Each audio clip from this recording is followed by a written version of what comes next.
Halo, selamat pagi semuanya. Perkenalkan nama saya Ibu Saidina Andriani dengan NIM 2023-11102. Di sini saya akan mempresentasikan tentang materi sebelumnya yang diajarkan, yaitu etika dan aspek penting dalam profesi teknik.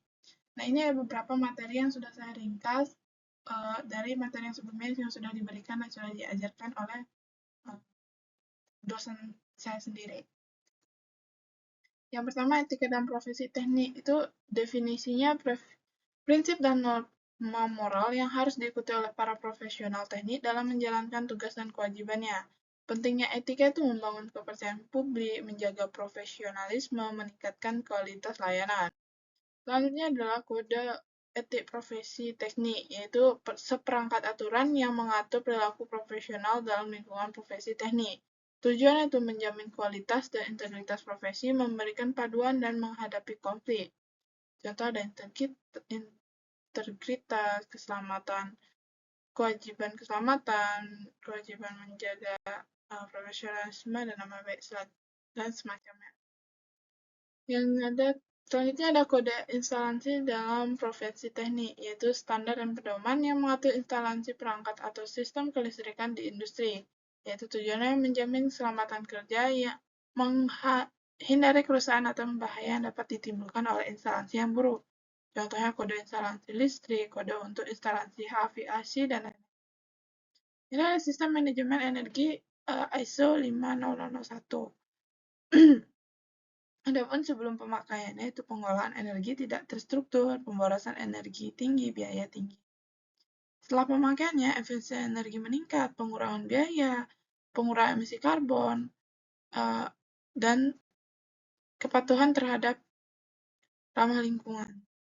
Selanjutnya ada ISO 14001 dalam industri, yaitu pengurangan limbah, pengolahan sumber daya alam yang lebih efisien, dan kepatuhan terhadap regulasi lingkungan yang berlaku.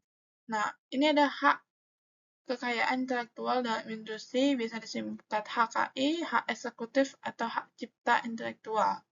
Itu ada hak cipta, hak paten, metode merek dagang.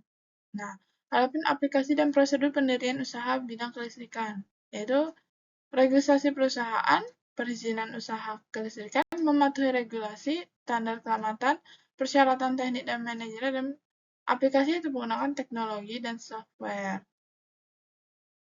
Adapun draft kontrak kerja dalam proyek konsultan engineer, yaitu ada ruang lingkupnya, definisi pekerjaan dan deliverable, ada timeline, ada milestone, dan pembayaran. Yang ketiga, hak dan kewajiban, tanggung jawab setiap pihak, sengketa, dan mekanisme penyelesaian konflik. Jobdesk dan profesi SDM di konsultan perusahaan engineering, yaitu perencanaan desain, pengawasan proyek, ada engineering, pengembangan dan implementasi solusi teknik, dan sedangkan manajer pengolahan proyek. Adapun kompetensi utama SDM di bidang teknik, yaitu pengetahuan teknik, memahami konsep dan prinsip tekniknya, keterampilan manajerialnya atau pengorganisasian, kepemimpinan, dan manajemen waktu, kemampuan komunikasi yaitu berinteraksi dengan klien, tim, dan stakeholder atau dan yang lain-lain juga ada, semua pihak. Selanjutnya adalah perjalanan menuju sertifikasi insinyur profesional. Yang pertama, pendidikan formal, ya kan kita harus mendapatkan sarjananya. Ada membangun portofolio dan pengalaman praktisnya. Ujian dan penelitiannya yaitu menguji kompetensi teknis dan profesionalnya. Dan selanjutnya ada pendaftaran organisasi, yaitu memasuki organisasi profesi sebagai insinyur profesional. Adapun dokumen penting untuk sertifikasi, ada ijazah transkrip, ada bukti pengalaman kerja, sertifikat pelatihan. Sertifikat pelatihan itu bukti pengembangan profesional dan keterampilan. Kalau bukti pengalaman kerja itu surat referensi atau dokumentasi proyek.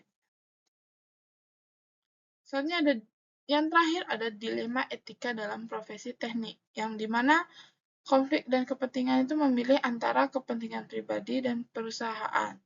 Nah, adapun standar keselamatan itu menjalankan proyek sesuai standar keselamatan.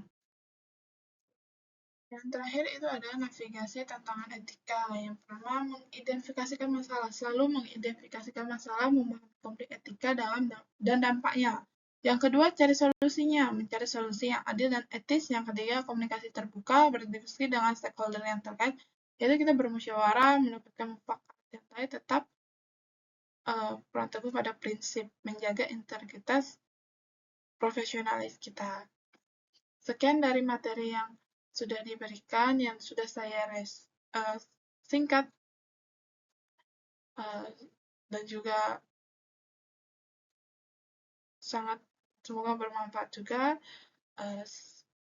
Saya tutup, jika salah kata saya mohon maaf, dan saya tutup dengan selamat pagi. Terima kasih.